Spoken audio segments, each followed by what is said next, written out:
Hoje eu vou falar um pouco sobre a verdade do aprendizado de línguas e por que você foi enganado até hoje, e como a minha experiência prática de vida reflete essas verdades sobre o aprendizado de língua que eu vou comentar aqui.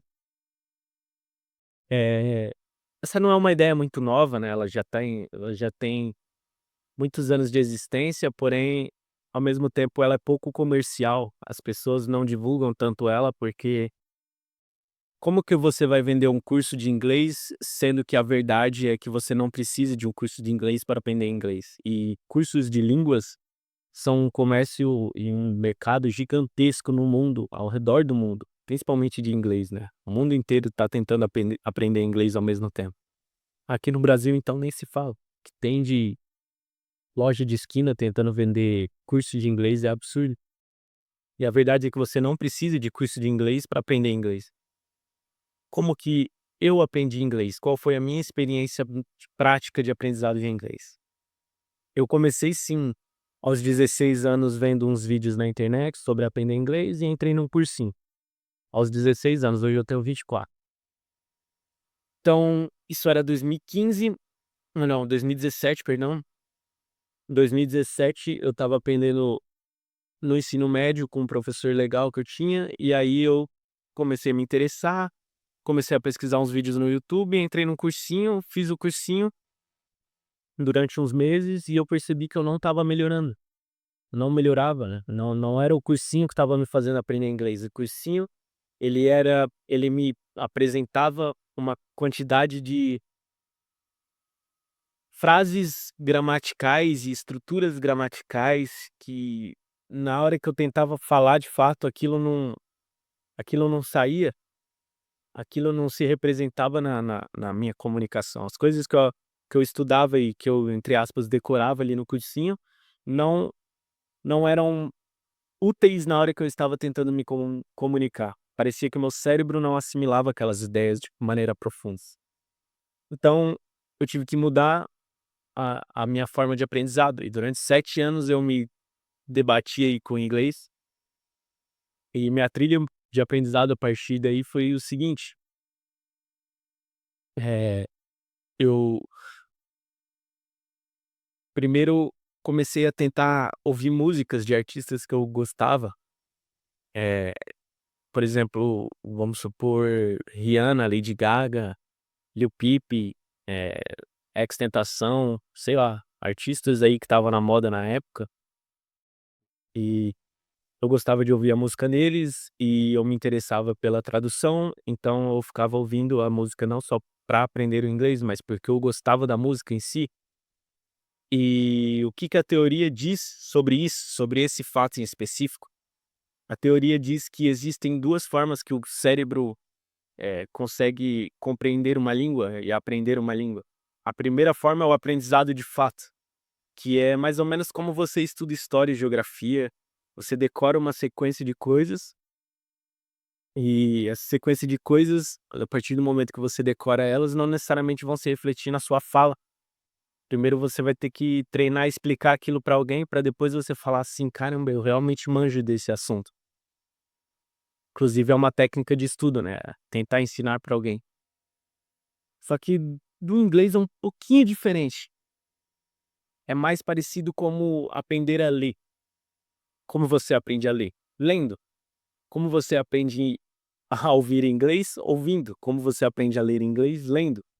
E é muito intuitivo e, ao mesmo tempo, a gente pensa assim: "Cara, será que é só isso mesmo? É só eu sentar e ler?" Sim, é só você sentar e ler e ouvir músicas e ouvir podcast e ver vídeos legais e se entreter na língua. Sim, é verdade, é só isso, mas dá para acelerar esse processo, não, ele não se fecha aí, ele não acaba aí. Não é só sentar e ler e, de repente, magicamente, você vai entender tudo. Meio que é no longo prazo, mas no curto prazo a gente consegue melhorar isso. Então, existe aprender, que é como você estuda a gramática, você aprende as estruturas gramaticais, mas não necessariamente você leva isso para sua comunicação. E existe adquirir a linguagem. Adquirir a linguagem é um processo subconsciente. Então você não necessariamente está percebendo que aquele processo está acontecendo. Ao mesmo tempo que você está adquirindo a linguagem, você não está ciente de que você está adquirindo a linguagem. Por isso que soa tão estranho e parece mais simples do que deveria ser, mas é exatamente isso. Por isso é pouco comercial também, por isso que as empresas não falam sobre isso. Porque o processo de adquirir a linguagem, ele é natural e ele acontece de forma simples.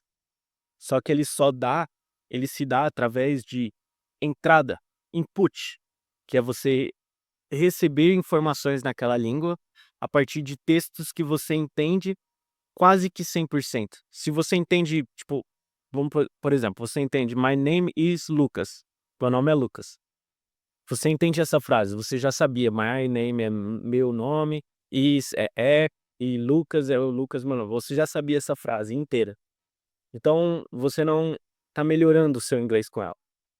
Agora, vamos supor, você escuta a seguinte frase: "My name is Lucas, and yours?". Agora eu não sei o que significa "and yours", mas ao mesmo tempo eu percebo que a pessoa está me perguntando. Então, caramba, "and yours" deve significar "e o meu?". Então o meu nome é tal. Aí você escutou uma frase, uma palavra diferente que você não tinha conhecimento antes, mas devido ao contexto você conseguiu deduzir o que a pessoa estava querendo dizer de certa forma, depois você foi lá e checou no dicionário ou no Google Tradutor, e realmente, ele estava me perguntando qual é o meu nome, e aí você adquiriu linguagem, você expandiu o seu vocabulário, você, de forma subconsciente, conseguiu colocar uma sementinha no seu cérebro que quando você for falar com alguém, você vai saber o que falar. Porque agora você teve um input, você teve uma entrada compreensível 95% do tempo. E é isso que precisa. Input, só. Você só precisa ler e estudar 95% do tempo. Ler, ouvir, assistir vídeos, 100% do tempo quase.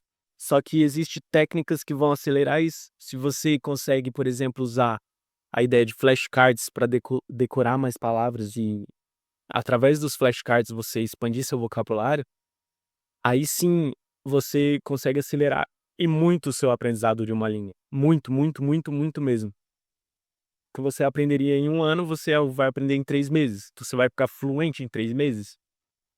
Cara, eu sinto muito lhe dizer, é muito difícil ficar fluente em 3 meses, principalmente se você não estiver vivendo num local que fala inglês. Se você acorda de manhã e seu vizinho que você tem que falar para ir pra padaria e chega na padaria, você tem que falar com alguém para pedir o café da manhã em inglês, você liga a TV e o jornalista está falando inglês, beleza, você está 100% imerso na língua. Então você, ao longo daquele período, vai, através do input, adquirir muita linguagem.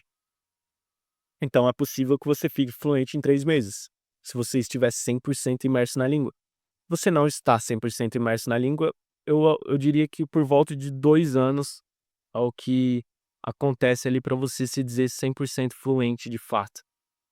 E e agora a minha experiência aprendendo russo, ela foi muito parecida com isso, e está sendo muito parecida com isso.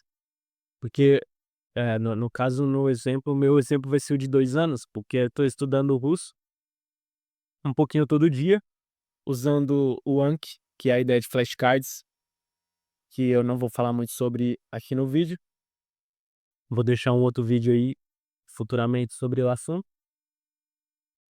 Eu estou usando os flashcards para adquirir vocabulário e ao mesmo tempo eu estou escutando música, conhecendo vídeos, pessoas, livros e tudo que eu puder na língua, e tem sido uma experiência muito boa, muito legal, muito agradável, muito mais fluida do que, por exemplo, quando eu tentei aprender japonês, simplesmente através de assistindo animes.